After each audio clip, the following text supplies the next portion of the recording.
yang terinspirasi dari struktur jaringan tumbuhan. Jadi simak video ibu berikut dan penjelasannya. Nah, untuk struktur organ dan jaringan tumbuhan telah menginspirasi manusia untuk mengembangkan teknologi yang memiliki banyak manfaat.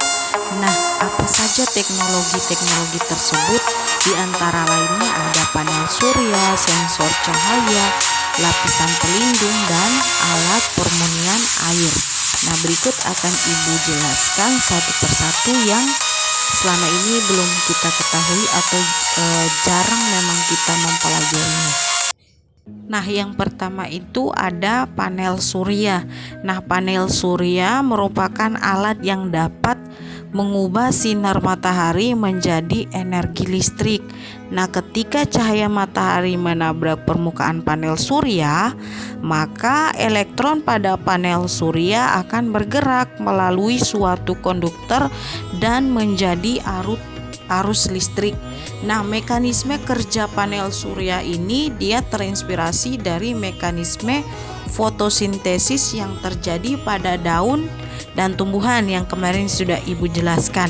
Nah, pada saat fotosintesis dihasilkan oksigen dan glukosa, saat daun terkena sinar matahari, klorofil akan menyerap energi cahaya. Nah, elektron pada kompleks klorofil akan bergerak melalui suatu saluran yang menyebabkan muatan positif akan bergerak. Kemudian muatan positif itu selanjutnya bergerak menuju kompleks enzim yang berfungsi menghasilkan energi kimia berupa ATP ya. Bergerak menuju kompleks enzim dan berfungsi menghasilkan energi kimia berupa ATP dan NADPH. Kalian lihat panel surya yang digunakan pada perumahan itu untuk mengganti energi listrik ya. Nah, pada gambar rumah di samping yang ditujukan pada persegi ada 4 kotak, itu merupakan panel surya yang dipasang pada rumah.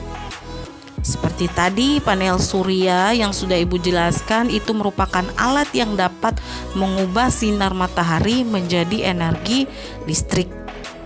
Nah, biasa di rumah-rumah ada menggunakan itu untuk memasangnya di bagian atas ya, atas rumah, atap rumah.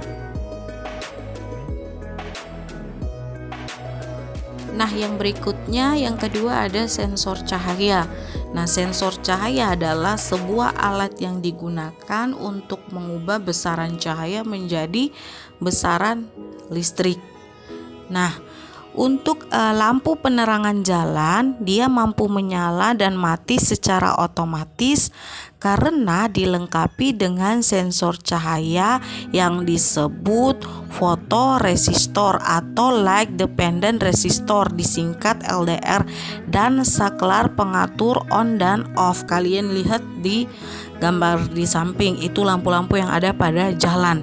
Nah, apa itu fotoresistor? Jadi fotoresistor merupakan teknologi yang dapat diubah nilai hambatan listrik melalui penyinaran cahaya atau mekanisme lampu penerangan jalan terinspirasi dari stomata daun pada kaktus. Nah, stomata kaktus akan membuka ketika malam hari dan menutup di malam hari untuk mengurai proses penguapan.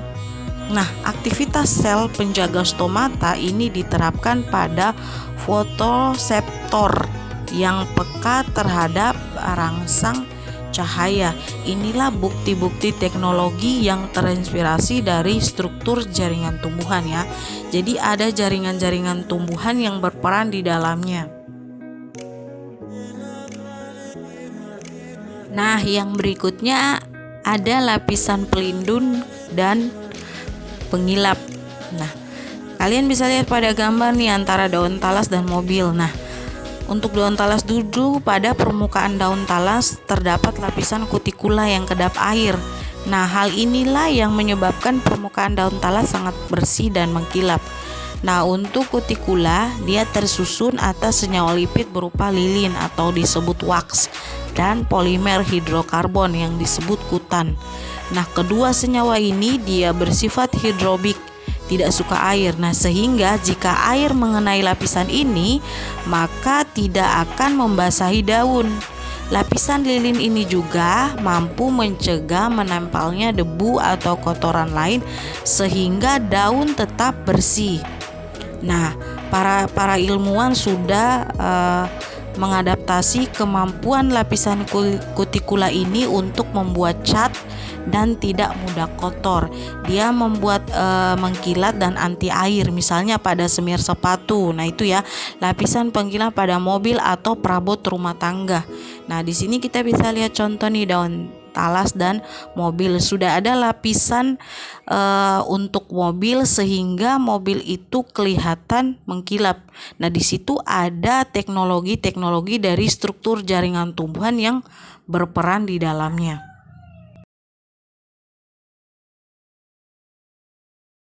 Nah, yang terakhir yang akan Ibu bahas yaitu alat pemurnian air. Nah, untuk perairan yang ditumbuhi oleh eceng gondok, dia tampak jernih. Nah, hal ini disebabkan akar eceng gondok berbentuk serabut-serabut yang banyak dan rapat. Nah, akar ini mampu menyerap partikel-partikel yang terlarut dalam air sehingga air menjadi bersih. Nah, bahkan zat-zat berbahaya seperti racun dapat diserap oleh eceng gondok. Nah, kalian bisa lihat gambar di samping. Akar pada eceng gondok mampu menyerap partikel yang terlarut dalam air sehingga air itu bisa menjadi bersih dengan bantuan tanaman eceng gondok, terutama akarnya. Nah, dengan teknologi ini, air yang kotor yang akan kita saring akan benar-benar bersih, aman, dan bisa dikonsumsi. Nah, demikian penjelasan Ibu mengenai 4 teknologi yang terinspirasi dari struktur jaringan tumbuhan.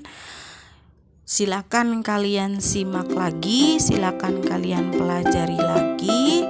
Kurang lebihnya Ibu mohon maaf. Wassalamualaikum warahmatullahi wabarakatuh.